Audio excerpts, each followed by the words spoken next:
Vivo বাংলাদেশে Y সিরিজের একটি ব্র্যান্ড নিউ স্মার্টফোন লঞ্চ করেছে Vivo Y21T। Hi guys, welcome to PM update YouTube channel.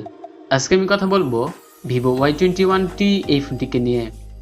এই ফোনটিতে থাকছে কোয়ালকম স্ন্যাপড্রাগনের একটি লেটেস্ট প্রসেসর, এছাড়াও থাকছে 50 মেগাপিক্সেল ট্রিপল ক্যামেরা সেটআপ।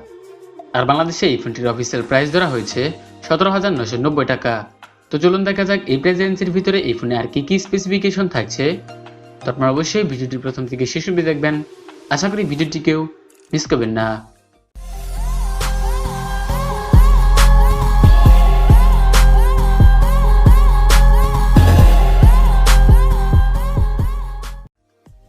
প্রথমে আমি কথা বলবো এই ফোনটির বিল্ড কোয়ালিটি নিয়ে।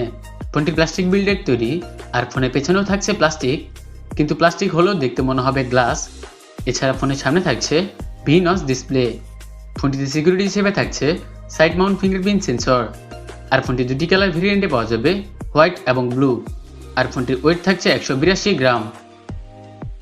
এই ফোনের ডিসপ্লে দিকে কথা বলতে গেলে এই ফোনের ডিসপ্লে হিসেবে থাকছে 6.5 ইঞ্চি IPS LCD প্যানেল, যার রেজুলেশন থাকছে 720x1600 পিক্সেল। পিক্সেল ডেন্সিটি পাবেন 270 ppi। রেশিও থাকছে 20.9। এছাড়া স্ক্রিন টু বডি রেশিও থাকছে 81.8%। ফোনটির ডিসপ্লে প্রোডাকশন হিসেবে কিছু থাকছে কিনা সেটা উল্লেখ করা হয়নি।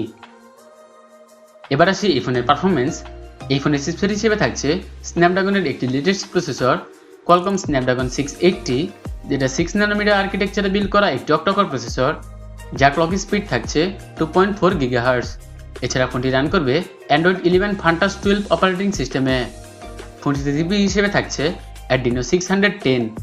আর ফোনটি বাংলাদেশে একটি র্যান্ডম ভেরিয়েন্টে লঞ্চ করা হয়েছে 4GB 128GB।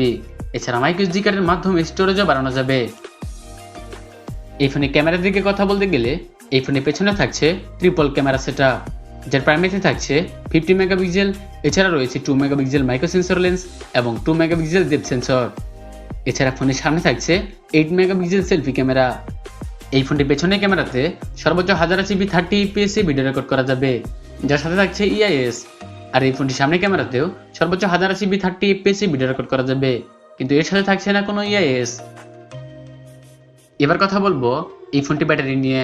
ফোনটি ব্যাটারি হিসেবে থাকছে 5000 mAh এর ব্যাটারি, যার সাথে থাকছে 18 ওয়াটের একটি ফাস্ট চার্জার। আর এই চার্জার দিয়ে এই ফোনটি ফুল চার্জ করতে প্রায় 2 ঘন্টার মতো সময় লাগতে পারে। আর এখানে একটা ভালো বিষয় থাকছে 5 ওয়াটের রিভার্স চার্জিং সিস্টেম। এবার জেনে নেওয়া যাক বাংলাদেশে এই ফোনটি কবে পাওয়া যাবে এবং বাংলাদেশে এই ফোনটির প্রাইস সম্পর্কে। প্রথমে বলেছি বাংলাদেশে এই ফোনটি অলরেডি অফিসিয়ালভাবে লঞ্চ করেছে, আর বাংলাদেশে এই ফোনটি অফিসিয়াল প্রাইস ধরা হয়েছে 17,990 টাকা। এখন বলি এই প্রাইস রেঞ্জের ভিতরে এই ফোনের কিছু খারাপ দিক এবং ভালো দিক সম্পর্কে কিছু কথা। এই প্রাইস রেঞ্জের ভিতরে এই ফোনের ডিসপ্লেটা ফুল HD+ থাকলে ভালো হতো। আর পারফরমেন্সের দিকে আসলে এখানে কোয়ালকম স্ন্যাপড্রাগনের একটি লেটেস্ট প্রসেসর দেওয়া হয়েছে। পারফরমেন্সটা মোটামুটি ভালো পাওয়া যাবে, হেভি গেমিং করা যাবে, মাল্টিটাস্কিং করা যাবে। আর ক্যামেরার দিকে আসলে এই ফোনের প্রাইমারিতে থাকছে 50 মেগাপিক্সেল, আর দুইটা লেন্স থাকছে 2 মেগাপিক্সেল মাইক্রো সেন্সর লেন্স এবং 2 মেগাপিক্সেল ডেপথ সেন্সর। এই দুইটা লেন্স না দিয়ে অন্তত 8 মেগাপিক্সেলের একটি আল্ট্রা ওয়াইড লেন্স থাকলে বেটার হতো। আর এখানে 5000 mAh এর ব্যাটারি দেওয়া হয়েছে, চার্জ ব্যাকআপটা মোটামুটি ভালো পাওয়া যাবে। আর সাথে 18 ওয়াটের ফাস্ট চার্জার তো থাকছেই। আমার কাছে এই ফোনের ফুল স্পেসিফিকেশন মিলিয়ে প্রাইসটা একটু বেশি মনে হয়েছে। এখন বলি কাদের জন্য এই ফোনটি কেনা ঠিক হবে। যারা আসলে এই বাজেট সেগমেন্টের মধ্যে গুড লুকিং একটি ফোন কিনতে যাচ্ছেন, পারফরমেন্সটা ভালো হতে হবে, এছাড়া ক্যামেরা সেটআপটা মোটামুটি হলেই চলবে, চার্জ ব্যাকআপটা ভালো থাকতে হবে, তারা এই ফোনটি দেখতে পারেন।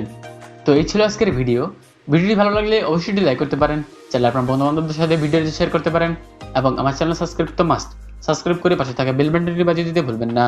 গাড়ি এবং বাইক চালানোর সময় ফোনে কথা বলা থেকে বিরত থাকবেন। তো আবার কথা হবে নেক্সট কোনো ভিডিওতে। সে পর্যন্ত ভালো থাকবেন, সুস্থ থাকবেন। Thanks for watching this video.